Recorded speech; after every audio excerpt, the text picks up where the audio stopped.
Hello, everybody. It's one of the great truisms, which of course makes it one of the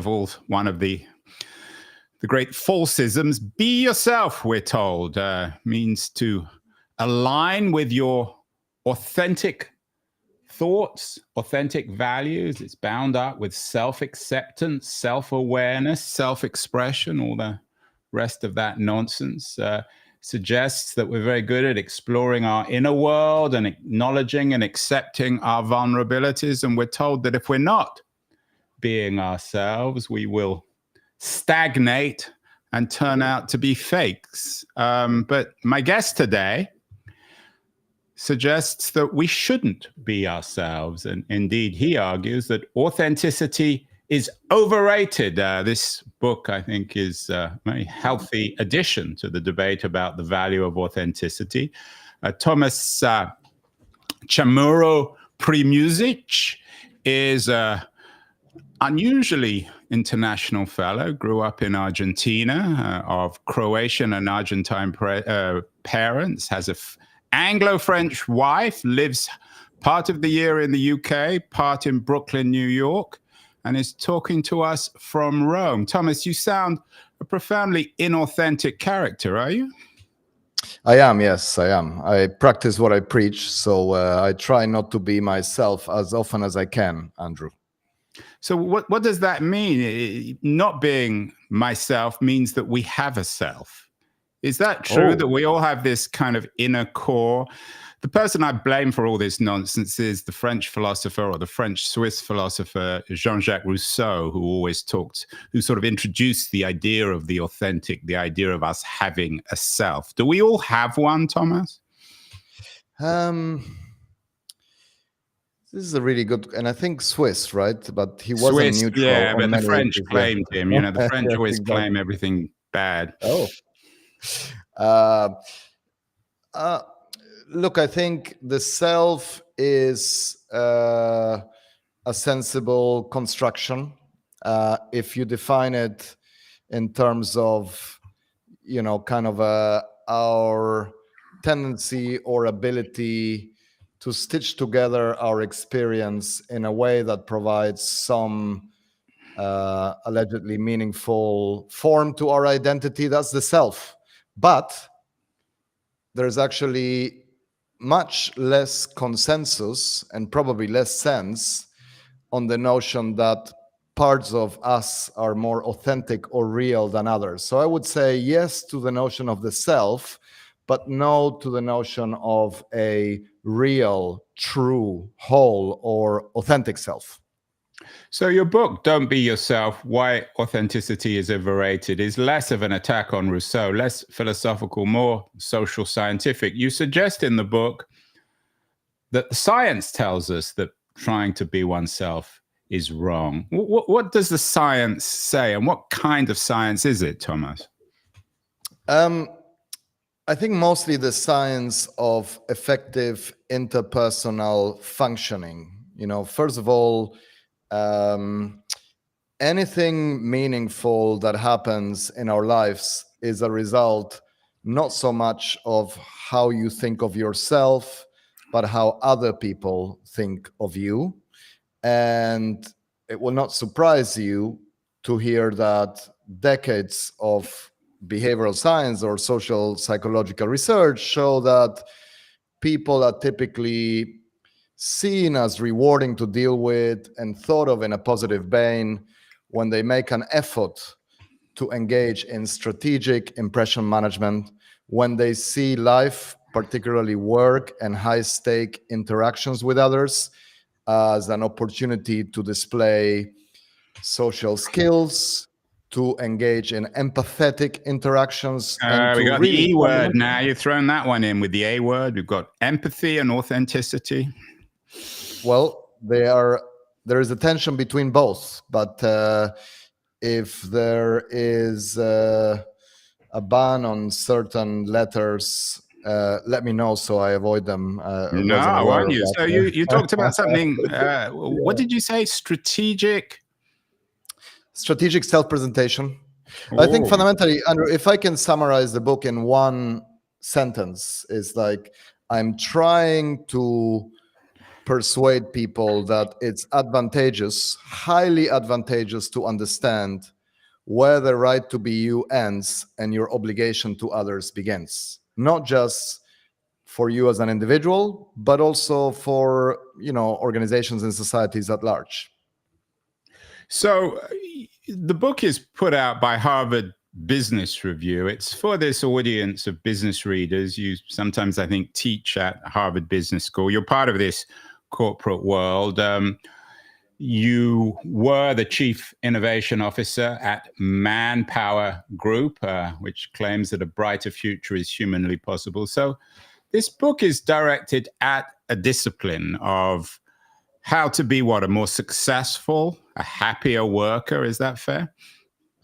Not so much happier, really. Actually, a lot of the evidence that I contrast with the science of successful interpersonal functioning and, objective indicators of career success does show that people generally feel happier when they interpret their behavior as more authentic and when they see certain aspects of themselves as more real or more authentic. So there is, if you like, this tension between it feels good, there is a feel good aspect associated with, oh, I am free to be myself and to express who I really am, even if that's just according to myself.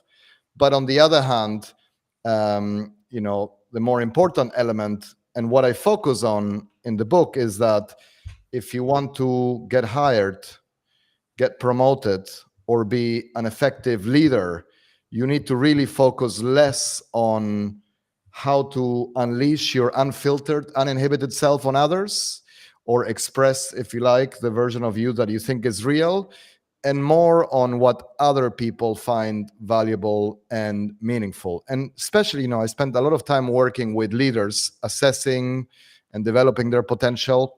If you want to evolve as a leader, one of the fundamental things that you need to learn is how to go against your nature, not be limited by your past and present self, but learn to do things that are outside of your comfort zone and expand or broaden your reputation by doing things that actually are not your natural strength.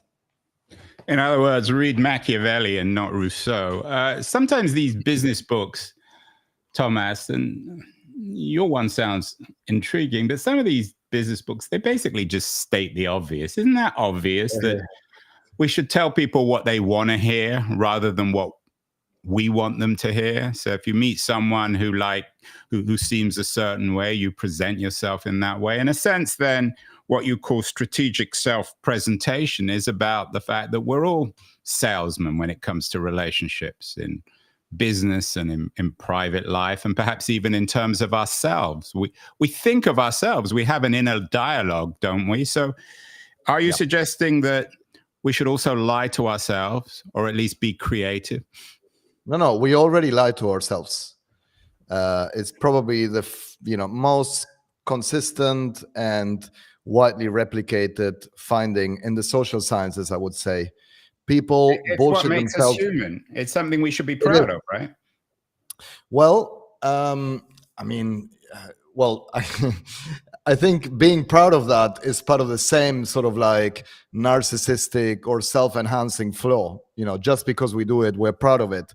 There are obviously some disadvantages to doing that. At some point, having a reality check or understanding, for example, that you're not as funny as you think, or that you don't smell as nicely as you think, might be advantageous. But then equally, what's actually interesting and worthy of sort of mentioning is that if you go to a job interview thinking that you're as creative or innovative as Elon Musk or as funny as Chris Rock, even if you're totally deluded, actually that delusion might turn into a self-fulfilling prophecy. If you compare two imaginary candidates interviewing for a job, and one of them is honest with himself and honest with others and answers questions like, well, I don't really know how to do this job, but if you hire me and I'm right now very desperate for a job, I'll try to learn it and I'll do my best, versus somebody who said, oh yeah, I've done this 100 times and I'm the best thing since sliced bread, I can tell you who will get the job. The second one, presumably, right? Yeah, and that's unfortunate for society. But if we you mentioned Machiavelli. This isn't about kind of sort of like promoting unethical political skills or tactic or manipulations, but simply acknowledging the fact that interaction is where the action is, and every consequential interaction we have with others is a performative act. Let's stop pretending that people are interested in knowing who we really are deep down. They are not. They're interested in seeing the best version of ourselves. And by the way, yes, it is common sense. But isn't it interesting, Andrew, that in many areas of life, and particularly in the world of pop psychology and management thinking or business discussions, the mainstream view has become so ridiculous that the commonsensical view is controversial or heretic? Yeah, maybe there's a Darwinian quality to that. That if the absurd position becomes the orthodoxy, then it enables guys like you to write books. You one of your previous books, which actually did incredibly well from 2019, is Why Do So Many Incompetent Men Become Leaders? Maybe it should be Why Do So Many Incompetent Men Become Podcasters? Is this very much of a male quality, Tomas? Do men, I wouldn't say lie, but create themselves, shall we say, to use a euphemism, better than women? And is the authenticity movement then, does it have a gendered quality? Do women like the idea of authenticity more than men? Oh, let me start with the second part of your question, which I love or I prefer. It's I think pretty obvious that authenticity has been to some degree co-opted or hijacked and maybe even weaponized by the W word, weaponized. Okay, how many? We have 28 letters in the alphabet. I covered three. We've had authenticity, we've had empathy, and we've had weaponized. Go on. Right. By talent management interventions, HR department, especially diversity and inclusion interventions, right? It's like, oh, let's tell women they can just be themselves. But actually, authenticity tends to be a privilege for the status quo, for the elite, for the in-group. The more status you have, or if you like, plainly put, the more power you have, the less bothered you are about what people think of you. You have your own podcast, so you can, do whatever you want here. If you had your own social media platform, you could do whatever you want, right? So I can't afford one of those. And you put it very nicely in this on LinkedIn. You said, and I'm quoting you, our freedom to be ourselves, quote unquote, ends when our responsibilities to others begin, which is why authenticity is a privilege for the elite. Only those who enjoy an excess of power feel entitled to behave without any concern or consideration for the rest. I'm not sure whether that's a celebration or a critique of authenticity. No, I think it is it attempted to be a descriptive statement, but the reality is, going back to the gender differences that you alluded to, is that women don't have the same freedom to be themselves, or don't experience the same liberty to be themselves as men. I think personally that the world will be better off if we spend less time pointing the finger at women and telling them they should just be themselves, and more time pointing the finger at incompetent leaders and asking them to please not be themselves as much. And that takes me to the first part of the question, which is, there is female and male incompetence and female and male competence. The point that I highlight in that book is that there are gender differences in self-perceived competence. Men tend to think of themselves more highly than women.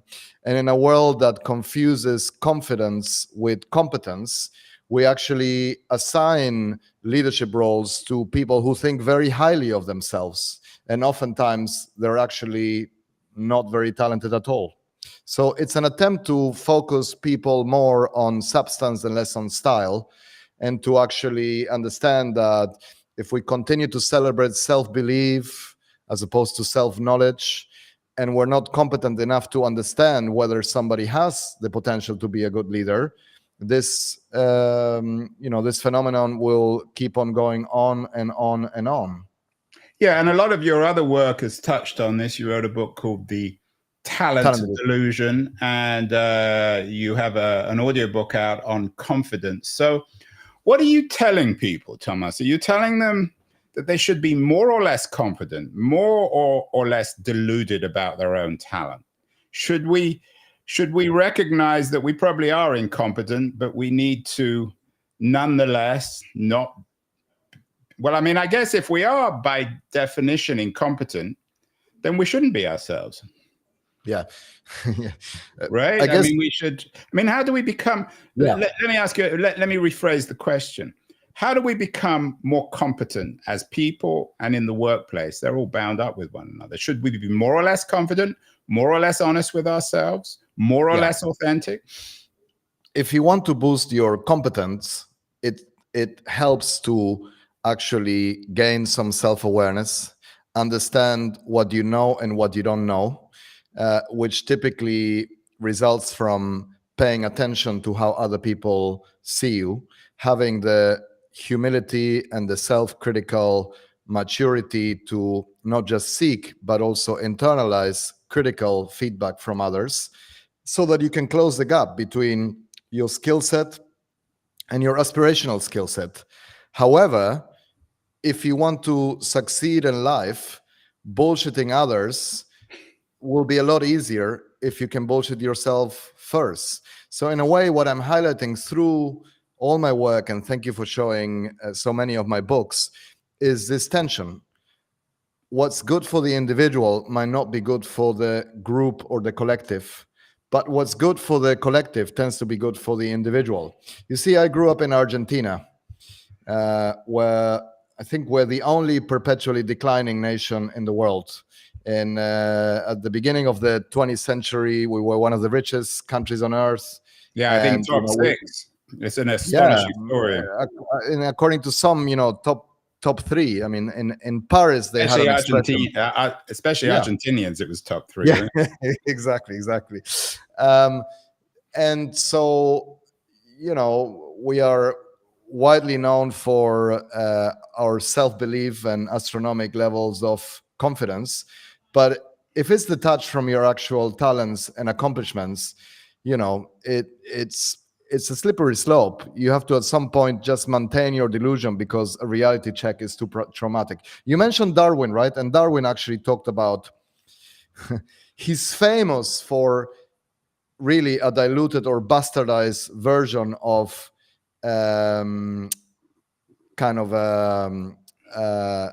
selection of the fitness. Or when we say something is Darwinian, what we mean is like there's a system that is ruthlessly competitive and people are going to fight to get to the top, right? So Enron or Goldman Sachs or a successful company is Darwinian because everybody's trying.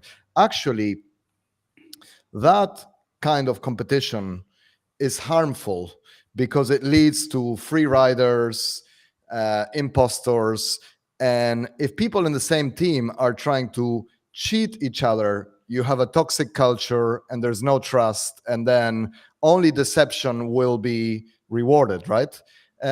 Contrast that with a system that is meritocratic or fair, and where people succeed because of their actual talents. See, when I just came back from Singapore, and the difference between Argentina and Singapore is clear. One place focuses on bullshitting others as a methodology for advancing life, and the other focuses on talent and hard work. Yeah, Maybe that's a great contrast. Singapore and Argentina. That should be the subject of another book, Tomas. And I was going to actually follow up. You're an unusually international fellow. You travel all over the world. You teach in London. You spend part of your life in Italy. You're in the United States. You're from Croatia and Argentina. Is America the next Argentina? Do you fear that that this ideology of being oneself has become a kind of, or it's the national ideology. Of course, there's a character now who I'm not going to name names here, but there's a man in charge who seems to be the model somehow, or the anti-model for your book. Is America then becoming the 21st century version of Argentina? By the end of the 21st century, Americans talk about, well, we were once the top power in the world, and now we're down there with Argentina. I mean, I'm not interested so much in macroeconomic stuff, but more in terms of this issue of having this sort of delusional ontology of seeing the world entirely unrealistically. Yeah. So in a way, I think. Well, so I don't know if it's going to be the next Argentina. I mean, it could be, and that sounds extraordinary or unthinkable to anybody, given the wealth, the success, and many of the indicators. At the same time, I think most people can see a reading of the macroeconomic or political spectrum where the second global superpower is clearly catching up and has been catching up, right? And if you think about it, America which is has been more like Singapore, I mean, in terms of models. Yeah. Well, they're trying to create a Singapore on scale, right? In the case of China. But I think what's also a fact is that if you think about it, America hasn't even been the dominant global superpower for 100 years. After its critical intervention in World War II, by the time they entered, they were the richest. But only after that point, around 1940 something, it became the dominant superpower. So in the grand history of empires, 100 years is very short duration, very short duration. But I want to say two things. One is that, yes, of course, I think that this excessive cult of self-belief, authenticity, overconfidence is unhealthy, and it's potentially breeding narcissistic zeitgeist. That's the N word, by the way, if you were about to say it. Yeah, so yes, narcissism. You're throwing that one in. That's another good word. We got narcissism. What do we got? Empathy, narcissism, authenticity, and weaponized. You are in the West Coast, where I think a lot of this, more LA than San Fran, where a lot of this kind of comes from. So I do think that there is everything, danger. Thomas, comes originally from San Francisco, not from LA. Okay. There is an unhealthy aspect to kind of nurturing or promoting narcissistic entitlement, even if you think that you're actually promoting self-help or some kind of healthy coaching. But on the other hand, there is the competitive edge that America has had and maybe still enjoys as a consequence of basically removing any inhibitions from anybody. If you truly persuade people that they can do whatever, I mean, even if you're as wacky and crazy as Tiger King, I don't know if you watched the documentary, it's like, the French could never produce a guy like Tiger King. And the guy probably made millions out of the TV show watched everywhere else. So here I'm highlighting the reverse, which is that if you really make it very easy for people to fail, and you create a mindset whereby people are not inhibited at all and they feel that they could do anything, even if they feel that they're the next Trump or Elon Musk, and probably they won't be, but the 0.1% that makes it will have tremendous success. And if you don't care so much about the fact that the remaining 99% or 99.9% doesn't do well, and they're actually brainwashed into thinking that the American dream is alive and well, I mean, it's you have more diversity, at least intellectually speaking, and also from a Darwinian sense, the 0.1% that is selected might be very, very good. So look, the best theory of innovation or creativity is that it's a two-step process. One is random variation, and two is rational selection. I do think America does random variation much better than Europe, and better than China, and better than anywhere else. You also written a book about AI, like everybody else, I, Human. Yeah. In our age of AI, Thomas, being ourselves acquires an added dimension. Yeah. How does the idea of authenticity and not being ourselves and all the other arguments you make in this new book, how do they play out in an AI world where it's increasingly hard to distinguish between Anthropic's Claude and Tomas Chamorro-Premuzik? Yeah, so that's the point. AI is getting so good at simulating or emulating human-like output, which is, of course, the original definition of AI by the great Alan Turing.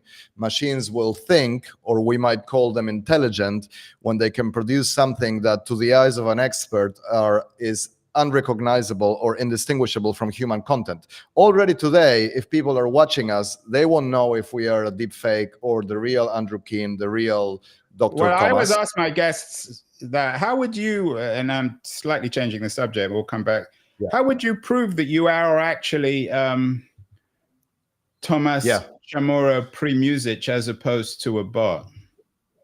I cannot. But to answer your previous question, the paradox, if you like, is that because AI is getting so good at copying us and everything we do, it's putting more pressure on us to fake authenticity, to do things that we wouldn't actually do. There's been studies already that swearing, for example, makes people think that they're interacting with a human. There are humans that are having ChatGPT or Claude or Gemini create their emails, and then they're deliberately inserting typos or grammatical errors there to see. So actually, human imperfection or serendipity is now becoming a kind of artificial hallmark of authenticity. If you do something, there was an interesting. I don't know if you saw the piece. There was an interesting piece in the FT recently about how swearing now has become so mainstream and normal, and maybe that's part of this process of us feeling sort of species insecure, and that we need to swear. We need to behave in ways that make us feel more authentic, not just appear, but feel authentic. Yeah, exactly. But the real rewards are for what you appear. And, of course, there are great rewards for appearing authentic. But the irony is that to appear authentic, you need to be more and more deliberate, more and more strategic. Same when people send you, messages on LinkedIn or via email. I often respond, "Are you human?" And there's no way of knowing, right? But if the person says something surprising, unpredictable, of course, AI will quickly, if we all swear, AI will start swearing to imitate humans. And there's this interesting cat and mouse chase or game whereby, because AI is copying us all the time, there's more pressure on us to be original, to create. Same, by the way, with the arts. I don't know if you're a music fan, but Spotify and YouTube could probably automate 99 or 100% of their artists. AI Taylor Swift would probably be as good or similar to Taylor Swift.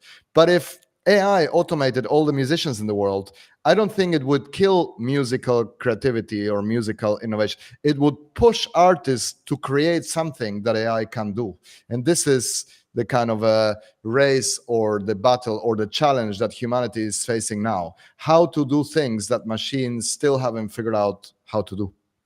Yeah, how to not be ourselves. We had Geoffrey Hinton, the godfather of AI, on the show a few months ago.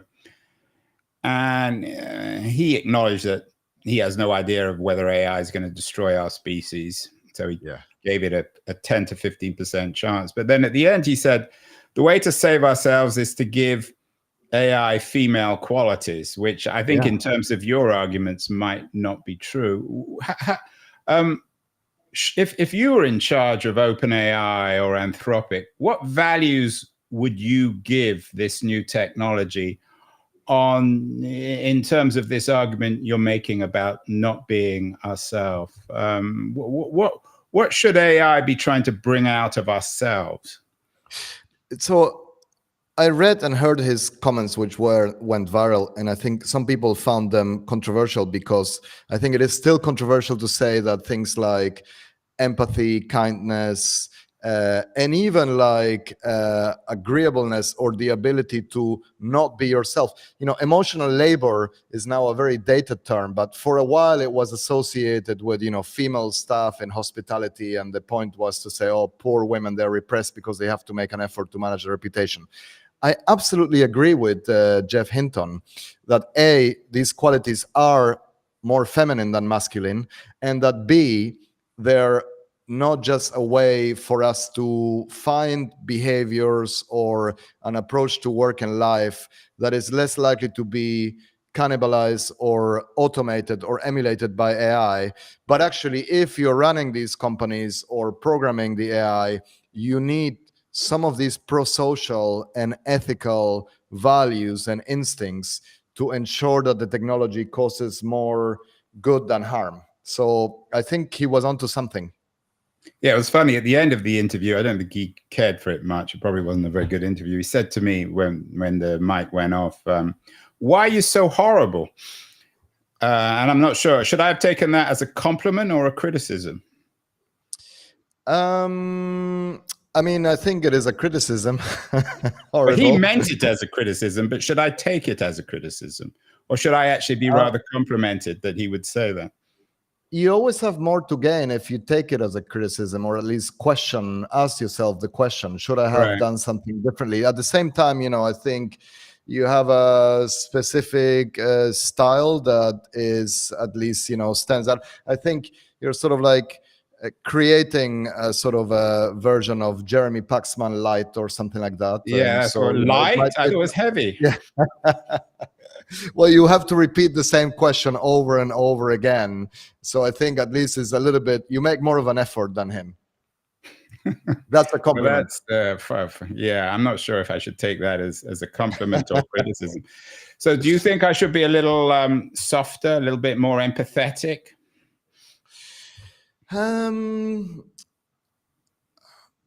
think that you should probably just beware of the fact that some of your guests might not be too thick-skinned and so resilient that maybe they get upset and offended. I think you should mix it up a little bit, right? If you're be a little bit less predictable, so you can be tough with some, but then kind of a little bit complementary, or I would say collegiate and affiliative with others. If you mix it up, it creates more of a surprise effect for your guests and the audience. But it's your show. Well, when anyone says it's your show, it means it isn't. When a publisher says to you it's your book, they're actually telling you that you have to do it in their way. They never ever told me that. They just tell me. They didn't tell you that at Harvard Business Review. Yeah, and I guess what you're saying is make your guests slightly uncomfortable, which is true. They never know quite what to expect. Is that true in life too, Tomas, that in work or perhaps in life, it's good to keep people on their toes, never for them to never quite know who they're with or who they're dealing with or what's next coming out of their mouth? Look, if you're seriously asking the question, I think no, it's a serious question. Yeah, I'm less interested about me, but that question about should we always be keeping people on our toes? In other words, when someone sits down with someone, there's always the idea, well, make them comfortable, and it's back to the authenticity, make them feel at home. But are you suggesting really it's probably best that when you sit down with someone, you might be thinking, coming back to, I don't know, Darwin, that you're sitting down with a wolf or a tiger or a lion, and you're never quite sure what's going to happen? I think if you're a boss, it's best to avoid creating such degrees of uncertainty and unpredictability that your staff, your direct reports, your teams are going to be stressed out, and that's not, you're not supposed to create a roller coaster of anxiety environment there. But I think if you're a podcaster, you are supposed to make people think, and you're more likely to make your guests and your audience think if you can create a certain element of spontaneity, improvisation, and you're actually, it's like, so I like that about your style personally. If you're just like, okay, and what about this and what about this? First, you're prepared, and then secondly, I think at least if I think about myself as an audience, when I listen to podcasts or a debate, I like seeing people not agreeing and trying to, find ways to disagree or ways to agree, and kind of testing the arguments. I agree. I'm joking. There you go. There you go. Thomas, we've mentioned Rousseau and Machiavelli. Yeah.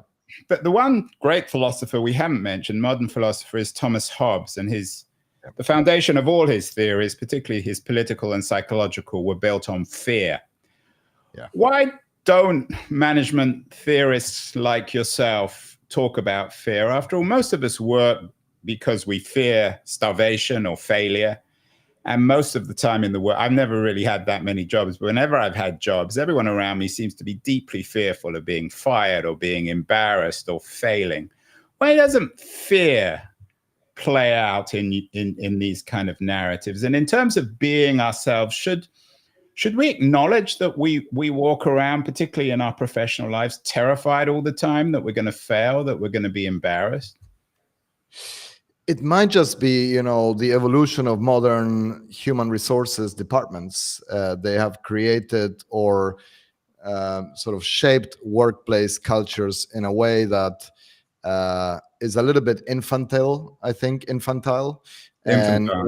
where this notion of sort of like employee centricity, which may have started as a consequence of McKinsey's war for talent. If you want to compete for people, you need to create office spaces that are like adult version of Disneyland or amusement parks, and give them a foot massage and have a sushi chef and do their laundry and tell them they're amazing, and even eliminate negative feedback. In other words, get a job at Google, right? Well, I think a lot of these sort of like cultural tenets are associated with Silicon Valley in general, I would say. If you contrast that to 1980s banking or pharma and law firms, etc., they were much more run on fear. But you still have places today, or I would say even in these places or cultures that pretend to be very employee-centric, actually, we might sort of like create the illusion that you shouldn't be afraid, but those are the most dangerous cultures and places. Because if your boss sits down with you and like you wears a hoodie and tells you what they did over the weekend and smokes a joint with you, they're still your boss. So right. You might relax too much, but maybe next week they have to fire you. Yeah, they'd probably still wear the hoodie when they fire you, or they probably fire you on email or on instant messaging. Or they outsource it to agentic AI, and agentic AI tells you you're fired. But I think the second part of your question, which is not a joke, I'm sure that's what they would do, actually. I mean, we're getting there. It's more efficient, isn't it? But I think fear is a great motivator to the second part of your question. And I think, look, there's a lot of studies showing that extraordinary achievers and exceptional achievers suffer from imposter syndrome. They think of themselves in a very self-critical way. They are really, really afraid of failure, and that's why they overcompensate and they prepare a lot and they're so prolific and they work very. It's a very miserable kind of state of mind, but it's a very good recipe for objective accomplishment and actually achieving high levels of career success. Yeah, and Elon Musk comes to mind. There was a big story this week about his father being a sexual criminal of some sort. These kind of books, Thomas, always come with corporate models. Like, who would be an example that we should try to emulate, or is that the wrong question? I mean, Steve Jobs often comes up. The more you talk, the more it occurs to me that I'm not sure if Sam Altman is the model or the anti-model for your argument. Are there corporate characters, famous leaders who are your model, who we should try and emulate? Who comes to mind? I think the vast majority of effective leaders know what to communicate, whether it's their emotions, their ideas, their beliefs. Look, I'll give you a very simple example. I think competent leaders today, for example, know that it's advantageous not to broadcast their unsolicited views about controversial and diverse, divisive or polemical global events. Assassinations, for example. Yeah, recent assassinations in the United States. It's best to not talk about those. For example, right? So, and I think if anything, you mentioned or without mentioning Trump before, I think Trump and the rise of leaders who have that kind of similar kind of personality, or at least behaviors, where they seem very authentic because they are sort of like anti-establishment heroes, and they're engaged in sort of like politically incorrect and sometimes aggressive and antisocial behavior. People like them because they are disenchanted with what they had for a long time, which is a political class, and it's the same for leaders in general, that are so blatantly faking it that they crave something that seems more authentic, right? And so I think, it's important to understand that just like there are benefits of keeping certain aspects of your whole self at home, and there are benefits of exercising self-control and not telling people the first things that you think, there are also important benefits to not being or acting like a traditional politician. If you're so obviously faking it, nobody will trust or believe you. So it's the in-between kind of a sweet spot or balance that we need to try to achieve, whether we're leaders, employees, or just human beings. In other words, don't all try and be like, what's his name? Javier Milei, the leader of Argentina. Yeah, what about him? Who makes Trump look like a bank manager? Yes, exactly. Yes, exactly. We could have a whole show on him, by the way, but well, you'll have to come back. We'll do another show. You have a very interesting Yes. new book out, Don't Be Yourself, Why Authenticity is Overrated and What to Do Instead. I'm not sure we got the answer, Thomas, but we know what we shouldn't be, which is authentic. Yeah. I now figured out why you're leaving Manpower. Maybe are you going to a company called Woman Power? Very good. People do mention this, and it might just be human power, but in the AI age, who knows? Maybe we have none left. Well, the book is out in a couple of days, on October the 7th. Don't Be Yourself, Why Authenticity is Overrated and What to Do Instead. I think it's going to be another big success. Tomas Chamorro-Premuzik, certainly the best named character we've had on the show recently. Thank you so much. Real honor. And we'll get you back on. Lots more to talk about. Absolutely. Thank you for having me. And I love your glasses, Andrew. Yeah, so does my wife.